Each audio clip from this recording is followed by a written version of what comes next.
নববর্ষের আজকের এই দিনে জাসাস আয়োজিত এই অনুষ্ঠানের সংগ্রামী সভাপতি জনাব লিয়াকত আলী উপস্থিত আছেন। আজকে প্রধান অতিথি আন্দোলন সংগ্রামের নেতা রাকসুর সাবেক সহসভাপতি বিএনপির সিনিয়র যুগ্ম মহাসচিব জনাব নুরুল কবির রিজভী, উপস্থিত অন্যান্য নেতৃবৃন্দ, সভাপতি ভাই ও বোনেরা, আসসালামু আলাইকুম। আমি প্রথমেই ঢাকা মহানগর বিএনপির পক্ষ থেকে আপনাদেরকে এবং মহানগরবাসীকে নববর্ষের শুভেচ্ছা জানাই। আজকে বর্ষ পরিক্রমায় নতুন বছর আজকে শুরু হয়েছে। একদিন আগে আমরা পবিত্র ঈদ উদযাপন করলাম। আমরা চাই বা না চাই, আমরা কষ্টে থাকি বা ভালো থাকি, যে অবস্থায় থাকি না কেন, এই দিনগুলো আসবে এবং যাবে। তবে স্বাভাবিকভাবেই এই দিনগুলো যখন আসে তখন অতীত কেমন ছিল সেটা আমরা আলোচনা করি, বর্তমানে আমরা কি অবস্থায় আছে সেটাও আমরা আলোচনা করি। তবে বাংলাদেশের মানুষ ভালো নাই।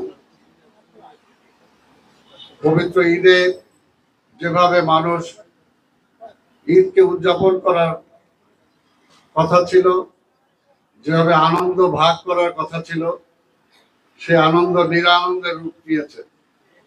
যখন আমরা দেখেছি একটি পরিবারের প্রধান তার ফ্যামিলিকে মাংস কিনে দিতে না পারার কারণে নিজে আত্মহত্যা করেছে। এই হলো আজকে বাংলাদেশের অর্থনীতি, এই হলো আজকে বাংলাদেশের অবস্থা। কিন্তু তারপরও আমরা দেখি যে সরকারি দলের নেতাদের কথাই কিন্তু আজকে সেই অবস্থাটা বোঝা যায় না। আজকে আমরা দেখেছি যে আওয়ামী লীগের সেক্রেটারি জেনারেল যে ভাষায় কথা বলে, আর শুধু বিএনপি কে খুঁজে, সবকিছুতেই বিএনপি। ঈদ অনুষ্ঠান, ঈদের আগে মানুষকে খাবার দিতে পারবে না, সেখানেও বিএনপি রে খুঁজে, বিএনপি কি করলো। এখন নববর্ষ আসছে, সেখানেও বিএনপি রে খুঁজে। দেশের মানুষের সম্পর্কে তাদের কোনো বক্তব্য নাই, কারণ তাদের দেওয়ার মতো তো কিছু নাই।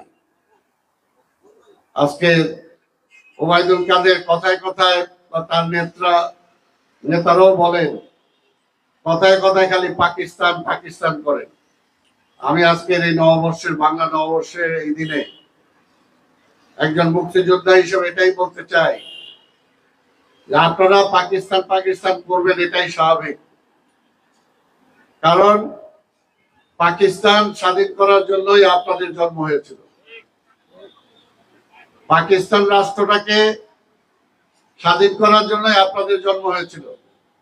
আর বিএনপির জন্ম হয়েছে বাংলাদেশের স্বাধীনতাকে রক্ষা করার জন্য। পার্থক্যটা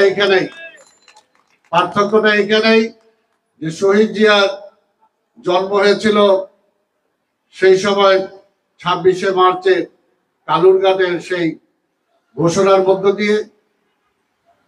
এই কারণেই মুক্তিযুদ্ধের চেতনার যে ধারাবাহিকতা, সেটা অবশ্যই বিএনপির মধ্যে বেশি থাকবে, এটাই থাকা স্বাভাবিক। লোকজনদেরকে আপনারা দ্বিধান্বিত করতে চান। আজকে আপনাদের এই নববর্ষের, বাংলা নববর্ষের প্রথম দিনে বলতে চাই, পাকিস্তানের কথা বলেন, সমালোচনা করেন। যুদ্ধের পরে রক্ত শুকায় নাই। রক্ত শুকানোর আগেই সেই জল্লাদ ভুট্টো, সেই ইয়াহিয়াদের যারা অনুচর ছিল, তাদেরকে বাংলাদেশে কারা এনেছিলেন? এই বাংলাদেশের লক্ষ মানুষের রক্তে ভেজা যে লাল গালিচা, সেই লাল গালিচায় তাদেরকে কিভাবে হাঁটিয়েছিলেন? যে পাকিস্তানের কথা বলেন, সেই পাকিস্তানের প্রথম বাংলাদেশ থেকে কে উড়ে গিয়েছিল এবং সেইখানে তাদের সাথে বন্ধুত্বের হাত বাড়িয়েছিলেন। এই সমস্ত কথা আপনাদের মুখে মানায় না। কিন্তু আমরা জানি যে আওয়ামী লীগ যেটা বলে সেটা বিশ্বাস করে না। আজকে এই বাংলা নববর্ষের দেখবে যে সব তারা একদম বাঙালি বাঙালি হয়ে গেল, সব কথাই বলে একটা কাজে নাই। এখনো কি বাংলাদেশের নাগরিককে ধোঁকা দিচ্ছেন, বলে বাঙালি জাতীয়তাবাদ। আমাদের কনস্টিটিউশনে কি আছে? আমাদের কনস্টিটিউশনে এখনো আমরা বাংলাদেশি, আমরা পাসপোর্টে লেখেন বাংলাদেশি, আর মানুষকে ধোঁকা দেন যে আমরা বাঙালি আর বিএনপি হলো বাংলাদেশি। এই যে এই সমস্ত মিথ্যা কথা বলার, এটা একমাত্র আওয়ামী লীগের মুখেই সাজে। তাই আমি বলতে চাই, বেশি কথা বলবো না, শুধু একটা কথাই বলবো যে আওয়ামী লীগ যদি ক্ষমতায় থাকে তাহলে আমার ভাষা, আমার সংস্কৃতি, আমার ঐতিহ্য, আমার গণতন্ত্র, আমার স্বাধীনতা কোনোটাই নিরাপদ না, কোনোটাই নিরাপদ না। আমার ভাষা, আমার সংস্কৃতি আজকে কোথায়, কাদের আগ্রাসনে হারিয়ে যাচ্ছে? আজকে আকাশ পথে যে আক্রমণ আমার সংস্কৃতির উপরে, আমার ভাষার উপরে, সেটাকে কিন্তু আমরা রোধ করতে পারছি না। এবং বর্তমানে এই সরকার শুধুমাত্র ক্ষমতায় টিকে থাকার জন্য আধিপত্যবাদী শক্তির কাছে সবকিছু তারা বিকিয়ে দিচ্ছে, সবকিছু তারা বিকিয়ে দিচ্ছে। তাই আজকে বলতে চাই, যদি এই দেশের আমার মুখের ভাষা বাংলা ভাষা, আমার অর্জিত গণতন্ত্র, আমার অর্জিত স্বাধীনতা যদি আমি রক্ষা করতে চাই, তাহলে আওয়ামী লীগকে ক্ষমতায় রেখে সেটাকে আমি কোনোভাবেই রক্ষা করতে পারবো না। কারণ তারা আধিপত্যবাদী শক্তির কাছে সবকিছু বিকিয়ে দিচ্ছে শুধুমাত্র তারা ক্ষমতায় টিকে থাকার জন্য। তাই আজকে এই স্বাধীনতাকে যদি রক্ষা করতে হয়, গণতন্ত্রকে যদি ফিরিয়ে আনতে হয়, আমার ভাষার অধিকারকে যদি প্রতিষ্ঠিত করতে হয়, আমাদের সংস্কৃতিকে যদি রক্ষা করতে হয়, তাহলে অবশ্যই একটি জাতীয়তাবাদী সরকার ছাড়া কোনোভাবে এটাকে রক্ষা করা সম্ভব না। তাই আসুন আজকের এই দিনে আমরা আমাদের নেত্রী, দেশনেত্রী বেগম খালেদা জিয়ার জন্য দোয়া করি। আল্লাহ যাতে তাকে সুস্থ করে আবার বাংলাদেশের রাজনীতিতে অ্যাক্টিভ হওয়ার সুযোগ করে দেন।